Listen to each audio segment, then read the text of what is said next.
नमस्कार, तेज हरियाणा पर आपका स्वागत है। यदि आप पहली बार हमारे चैनल पर आए हैं तो सबसे पहले सब्सक्राइब करें, उसके साथ ही बेल आइकन भी दबा दें ताकि हर अपडेट आपको सबसे पहले पहुंचा सके। नमस्कार, तेज हरियाणा की फटाफट 25 खबरों के इस बुलेटिन में आपका स्वागत है। आज है 9 फरवरी दिन मंगलवार। तो चलिए बिना कोई देरी शुरुआत करते हैं हरियाणा की सुबह की ताज़ा 25 खबरों की। प्रधानमंत्री मोदी की अपील के बाद किसान नेता फिर से बातचीत को हुए राजी। बोले सरकार तारीख करे तय। कृषि कानूनों के खिलाफ 75 दिन से आंदोलन कर रहे किसान नेता एक बार फिर से सरकार से बातचीत को तैयार हो गए हैं। उन्होंने यह फैसला प्रधानमंत्री मोदी की अपील के बाद लिया है। मोदी ने सोमवार को राज्यसभा में किसान नेताओं से अपील की कि विरोध खत्म कर बातचीत के लिए आगे आएं। इसके करीब 5 घंटे बाद संयुक्त किसान मोर्चा के सदस्य शिव कुमार ने कक्का ने कहा कि वे अगले दौर की बातचीत के लिए राजी हैं। सरकार उन्हें मीटिंग का दिन और समय बता दे।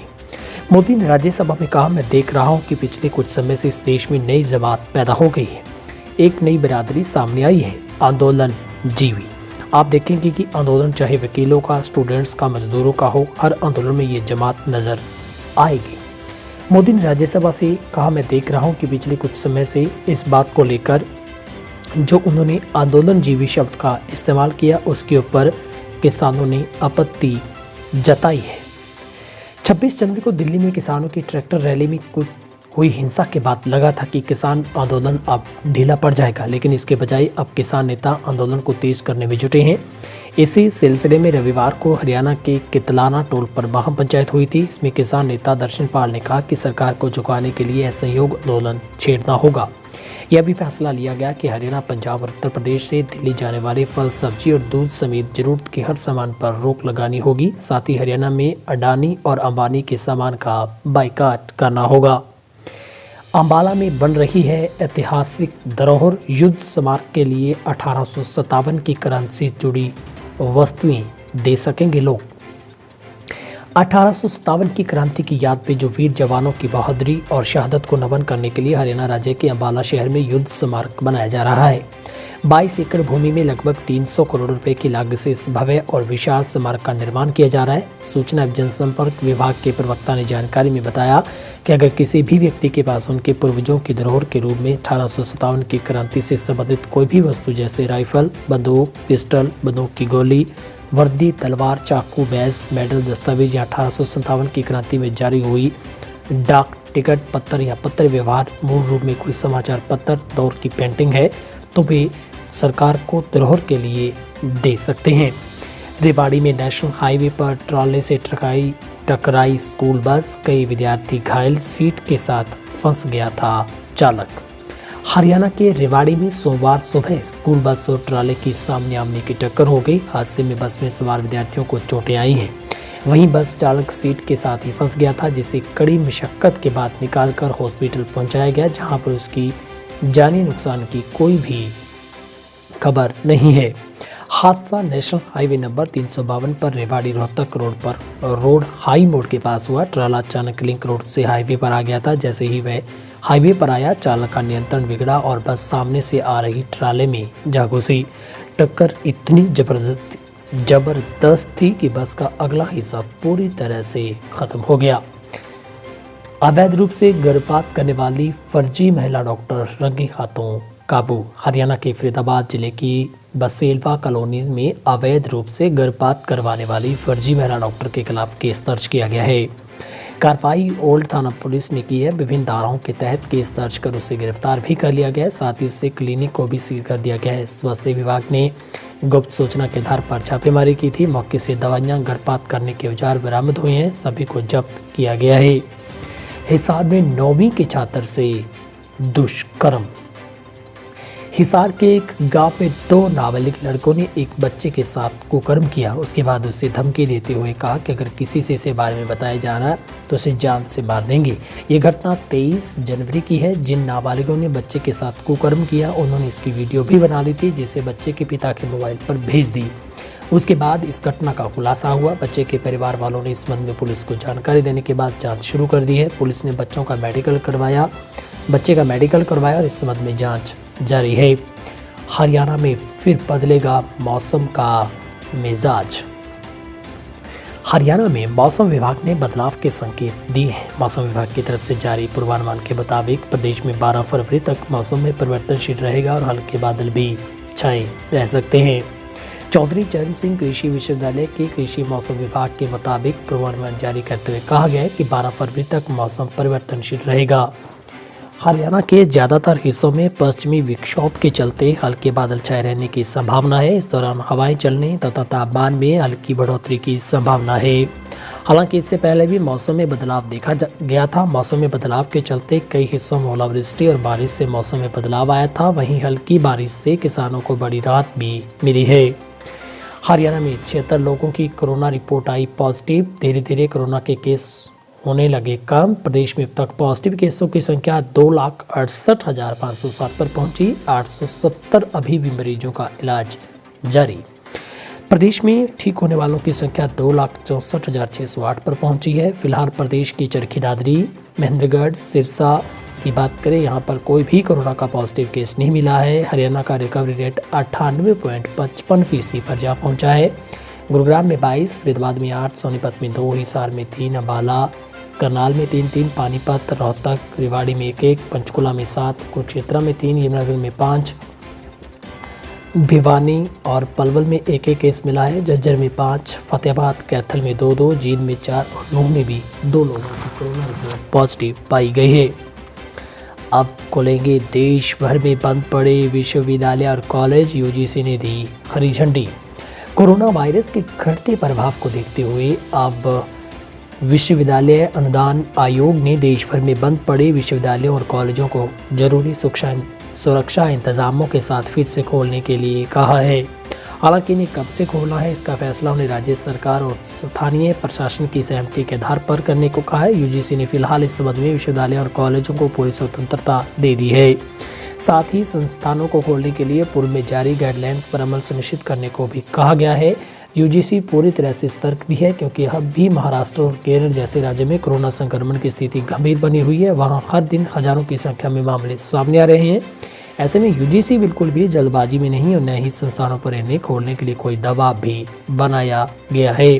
संस्थानों को अपनी सुविधा और तैयारियों के आधार पर छात्रों को बुलाने से जुड़ी निर्णय लेने का अधिकार दिया गया है। हरियाणा सरकार का बड़ा फैसला, 5 लाख कर्मियों व पेंशनर्स के 20 लाख आश्रितों को कैशलेस मेडिकल सुविधा। हरियाणा सरकार ने करीब 1.5 साल का लंबा इंतजार करवाने के बाद सरकारी कर्मचारियों, पेंशनर्स और उनके परिवार के सदस्यों को बहुत बड़ी सौगात दी है। प्रदेश सरकार अब सभी कर्मचारियों व पेंशनर्स और उनके आश्रितों को कैशलेस चिकित्सा सुविधा का लाभ प्रदान करेगी। वित्त विभाग ने इसकी मंजूरी प्रदान कर दी है। बजट में इसी राशि का प्रावधान किया जाएगा।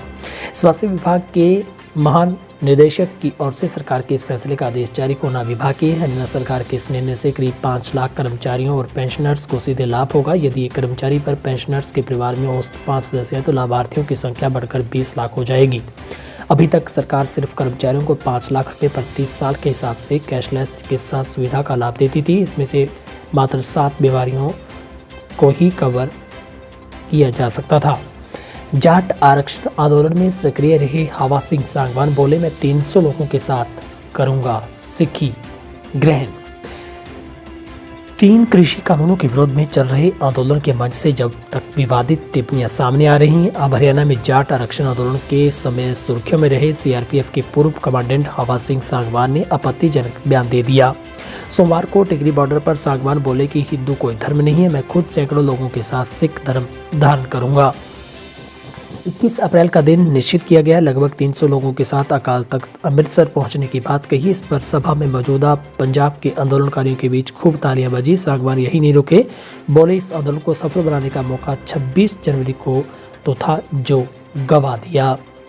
बजट सत्र में आएगी हरियाणा की नई शराब पॉलिसी, जाने घोटाले व लीकेज बंद करने को लेकर आया नया प्रावधान।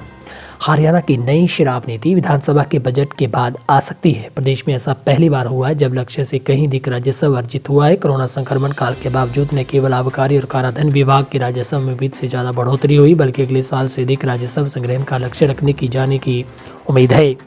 शराब के कारोबार के तमाम लीकेज बंद करने और अधिक से अधिक राजस्व जुटाने के तरीकों से बातचीत करने के लिए डिप्टी सीएम दुष्यंत चौटाला ने अधिकारियों की टीम फील्ड में उतार दी है। हिसार से धर्मशाला के लिए भी शुरू हुई एयर टैक्सी, 2 जगह वाटर सैल्यूट से हुआ वेलकम। हरियाणा से चंडीगढ़ के लिए सस्ती फ्लाइट शुरू होने के बाद अब हिसार से हिमाचल प्रदेश के धर्मशाला में भी लोगों को जाने का मौका मिलेगा। लोग एयर टैक्सी से धर्मशाला के लिए उड़ान भर सकेंगे। सोमवार को विधिवत रूप से हरियाणा के धर्मशाला के लिए फ्लाइट शुरू हुई। इस फ्लाइट का शुभारंभ हिसार एयरपोर्ट पर वाटर सैल्यूट के साथ किया गया। इसके साथ ही फ्लाइट के धर्मशाला पहुंचने पर वाटर सैल्यूट से स्वागत किया गया। हालांकि धर्मशाला के लिए देरी से फ्लाइट शुरू हो गई है, क्योंकि भारत सरकार के डायरेक्टरेट ऑफ सिविल एविएशन की तरफ से फ्लाइट का शेड्यूल जारी देने में देरी हो रही थी। अनिल विज और भारती के चंगुल में फंसे हरियाणा के कबूतरबाज, अब तक 451 लोग काबू। हरियाणा में भोले वाले लोगों को विदेश भेजने के नाम पर ठगी करने वाले कबूतरबाज एजेंटों का धंधा चौपट हो गया। करनाल रेंज की आईजी भारती अरोड़ा के नेतृत्व में बनी एसआईटी ने हर जिले में कबूतरबाजों की हिस्ट्री शीट खोलनी आरंभ कर दी है। पिछले 3 साल के दौरान राज्य में कबूतरबाजी के 451 लोगों पर केस दर्ज किए गए हैं। एसआईटी के हस्तक्षेप के बाद पुलिस ने भी इतने ही यानी 451 कबूतरबाजों को गिरफ्तार कर जेल की सलाखों के पीछे पहुंचा दिया है। गृह मंत्री विज ने मानव तस्करी रोकने की काफ़ी हद तक सफलता पाने पर एसआईटी प्रमुख भारती अरोड़ा की उन्होंने शुक्रिया अदा किया। नारनौल शहरवासियों ने निकाला पैदल मार्च, डीसी को सौंपा ज्ञापन। जिला मुख्यालय बचाओ संघर्ष समिति नारनौल हरियाणा व्यापार मंडल एवं सभी सामाजिक संस्थाओं के तत्वाधान में सोमवार को जिला उपायुक्त अजय कुमार को संयुक्त रूप से ज्ञापन सौंपा गया। ज्ञापन में अनेक मांगों का उल्लेख किया गया है। मांगों का इस अवसर पर जिला उपायुक्त ने सभी को आश्वासन दिया कि उनका ज्ञापन मुख्यमंत्री को भेज दिया जाएगा। इसके पश्चात संघर्ष समिति के प्रधान अशोक समेत तमाम लोग हैं वो मौके पर मौजूद रहे, जिन्होंने मार्च भी निकाला। डीआईजी अशोक कुमार की गिरफ्तारी पर लगी रोक, मंत्री विज के भाई से की थी बदतमीजी। हरियाणा के गृह मंत्री अनिल विज के भाई कपिल विज से बदतमीजी करने के मामले में हरियाणा पुलिस के डीआईजी अशोक कुमार को बड़ी राहत मिली है। हरियाणा विजिलेंस विभाग में डीआईजी पद पर तैनात अशोक कुमार ने कोर्ट की शरण ले ली। इसके बाद कोर्ट ने अशोक कुमार की गिरफ्तारी पर मंगलवार तक के लिए रोक लगा दी है। बता दें कि मंत्री अनिल विज के भाई कपिल विज ने डीआईजी अशोक कुमार पर आरोप लगाए हैं। आरोप ने उनके साथ अभद्रता, दुर्व्यवहार किया जाना और जान से मारने की धमकी दी है। कपिल विज ने इस मामले में पुलिस को शिकायत दी थी। पुलिस ने शिकायत के आधार पर अम्बाला छावनी के सदर थाने में अशोक कुमार के खिलाफ एफआईआर दर्ज की, जिसके बाद पुलिस ने की कई टीमें अशोक की गिरफ्तारी के लिए छापेमारी कर रही थी। जमीन जायदाद की लालच में साधु ने बेच दी अपनी बेटी की इज्जत, जबरन करवाया बलात्कार। हरियाणा के भिवानी जिले में एक कलयुगी पिता का चेहरा सामने आया है। जमीन जायदाद के लालच में अपनी बेटी की इज्जत से खिलवाड़ करता रहा। उसकी यही हरकत दुनिया के सामने तब आई जब जुल्म सहरी बेटी ने अपने पिता के खिलाफ मुकदमा दर्ज करवा दिया। पीड़िता पेशे से वकील भी है, जिसने अपने पिता सहित 7 लोगों पर आरोप लगाया कि जबरन साध्वी बनने पर मजबूर किया गया, जिसका विरोध करने पर पिता ने कथित साधुओं से उसका बलात्कार भी करवाया। हालांकि इस मामले में 2 आरोपी अग्रिम जमानत ले ली है, बाकी आरोपियों की गिरफ्तारी होना बाकी है। कार सवार लोगों पर की ताबड़तोड़ फायरिंग, गोली लगने से एक की मौत। चरखी दादरी के महेंद्रगढ़ चुंगी के समीप रविवार देर रात ब्रेजा कार सवारों ने अल्टो कार में सवार युवक की गोली मारकर हत्या कर दी। मृतक की पहचान दादरी की गौशाला चौक क्षेत्र निवासी 27 वर्षीय के तौर पर। इस घटना की जानकारी मिलते ही पुलिस मौके पर पहुंची और जांच शुरू कर दी है। सीआईए पुलिस ने मोटरसाइकिल चोर गिरोह का किया पर्दाफाश, 10 वारदातों का भी हुआ खुलासा।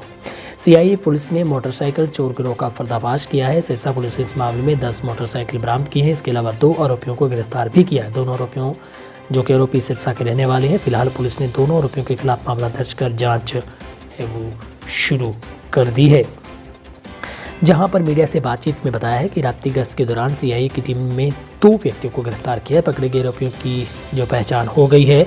पुलिस ने इनके कब्जे से 10 मोटरसाइकिल बरामद की हैं। आरोपियों ने शहर के अलग अलग इलाकों में 10 वारदातों को अंजाम देने की बात कबूल की है। प्रधानमंत्री मोदी की बयान पर बोले चंडोनी, बातचीत करनी है तो किसानों को बुला लें। किसान नेता गुरनाम सिंह चंडोनी ने प्रधानमंत्री मोदी के उस बयान जिसमें उन्होंने कहा था कि किसान अगर सरकार के प्रस्ताव को मानते हैं तो एक कॉल करें, अपनी प्रतिक्रिया दी है। उन्होंने कहा कि इतने दिन पहले प्रधानमंत्री ने बयान दिया था, किसान दिल्ली में बैठे हैं, अगर बातचीत करनी है तो किसानों को बुला लें। उन्होंने कहा कि 11 दौर की बातचीत हो चुकी, सरकार ने कोई हल नहीं निकाला। चंडोनी ने कहा कि किसान इतने दिनों से धरने पर बैठे हैं, अब तो ऐसे हालात हो गए हैं, न तो किसान मान रहे हैं न ही मोदी मान रहे हैं। हम तो कहते हैं कि कानून जब तक वापस नहीं होते तब तक घर नहीं जाएंगे। उन्होंने कहा कि 200 से ज़्यादा किसानों की मौत होगी, सरकार हर धर्मी पर अड़ी हुई है। आग का गोला बनी खड़ी कार, लोगों में मची अफरा तफरी। यमुनानगर के मेला सिंह चौक पर खड़ी कार में अचानक आग लगने से आसपास के लोगों में अफरा तफरी मच गई। लोगों ने पानी में सिलेंडर की मदद से कड़ी मशक्कत के बाद आग पर काबू पाया। कार का अगला हिस्सा पूरी तरह से धो जलकर राख हो गया। जिस समय आग लगी उस समय कार में कोई भी नहीं था। जानकारी के मुताबिक मेला सिंह चौक पर सुबह के समय जैसे ही एक व्यक्ति को खड़ी गाड़ी के सामने के शोरूम में खड़ी करके गाड़ी वहां पर शोरूम में चला गया। पीछे से उसकी खड़ी गाड़ी के अंदर आग लगी, जिससे आसपास के लोगों ने धुआं उठते देख जल्दी से अपने आसपास रखे पानी के कैंपर व बाल्टी से उसे काबू पाने की कोशिश की। दर्शन लाल जैन के निधन पर मुख्यमंत्री मनोहर लाल ने जताया दुख। पद्म भूषण से सम्मानित सरस्वती शोध संस्थान के संस्थापक RSS के 40 वर्षों तक प्रदेश प्रमुख रहे दर्शन लाल जैन का आज 94 वर्ष की उम्र में निधन हो गया। हरियाणा के मुख्यमंत्री खट्टर और विधानसभा अध्यक्ष ज्ञानचंद गुप्ता, शिक्षा मंत्री सहित तमाम नेताओं ने उन्हें अपने श्रद्धा सुमन अर्पित किए। मुख्यमंत्री ने कहा उन्हें पुष्पांजलि अर्पित की गई। उन्होंने कहा कि उन्हें इस बात से गहरा दुख पहुंचा है। इस दौरान उन्होंने कहा कि दर्शन लाल जैन से उनके 36 वर्ष से संबंध थे। वे संघ के प्रचार के नाते हमेशा उनका मार्गदर्शन करते थे। समाज को हमेशा साथ लाकर आगे बढ़ना उनका मुख्य उद्देश्य रहता था, इसका प्रयास करते थे। उन्होंने कहा कि उनका जाना मेरे लिए एक व्यक्ति क्षति है। सवारियों से भरी 3 व्हीलर में ट्रक ने मारी सामने से टक्कर, आधा दर्जन लोग घायल। टोहाना के गांव अंकावाली के पास रथे रोड पर सवारियों से भरे 3 व्हीलर को अज्ञात ट्रक ने टक्कर मार दी। इस टक्कर में 3 व्हीलर संचालक सहित उसमें सवार 6 लोग घायल हो गए। घायलों को इलाज के लिए टोहाना के नागरिक हॉस्पिटल में ले जाया गया है, जहां उनका इलाज चल रहा है। घायलों में से 3 की हालत गंभीर बताई जा रही है। किसान आंदोलन पूरी दुनिया का अब तक का सबसे बड़ा आंदोलन, अभय सिंह चौटाला। किसान जन जागरण अभियान के तहत गांव समैर में आयोजित जनसभा में इनेलो के नेता अभय सिंह चौटाला ने कहा कि भारतीय जनता पार्टी की सरकार द्वारा देश को बेचने का कार्य किया जा रहा है। उन्होंने कहा कि यह किसान आंदोलन पूरी दुनिया का अब तक का सबसे बड़ा आंदोलन है, जिन्हें कनाडा, ऑस्ट्रेलिया, अमेरिका सहित दुनिया के कई देशों में बसे भारतीयों का समर्थन मिला है। दिल्ली की सीमाओं पर बैरिकेड्स लगाने पर इनेलो नेता का कहना था कि ऐसी सुरक्षा की गई है माने किसान पाकिस्तान की सीमा पर डटे हों। आटो में पति के सामने पत्नी से सामूहिक दुष्कर्म। दिल्ली जयपुर हाईवे स्थित बनीपुर चौक से अपने पति के साथ ऑटो में जा रही महिला से चालक व उसके दोस्त ने पति के सामने ही सामूहिक दुष्कर्म किया। पुलिस के अनुसार जिला अलवर के निमराना निवासी महिला 5 फरवरी की रात को अपने पति के साथ चंडीगढ़ से रेवाड़ी पहुंची थी। बेनीपुर चौक जाने के लिए पति पत्नी बस स्टैंड के पास एक ऑटो में सवार हो गए। ऑटो में चालक के साथ एक अन्य युवक भी शामिल था। फिलहाल हरियाणा की टॉप 25 खबरों के इस बुलेटिन में आज के लिए इतना ही। यदि आपने अभी तक भी हमारे चैनल को सब्सक्राइब नहीं किया तो सब्सक्राइब जरूर कर लें। किसान आंदोलन को लेकर आपकी क्या राय है? अगर आप किसानों का समर्थन करते हैं तो कमेंट बॉक्स में जाकर आप जय जवान जय किसान जरूर लिखिएगा। किसान आंदोलन के प्रति आपकी क्या प्रतिक्रिया है, आप कमेंट बॉक्स में जरूर अपनी राय दीजिएगा। आप सबका दिन शुभ रहे। बहुत बहुत शुक्रिया।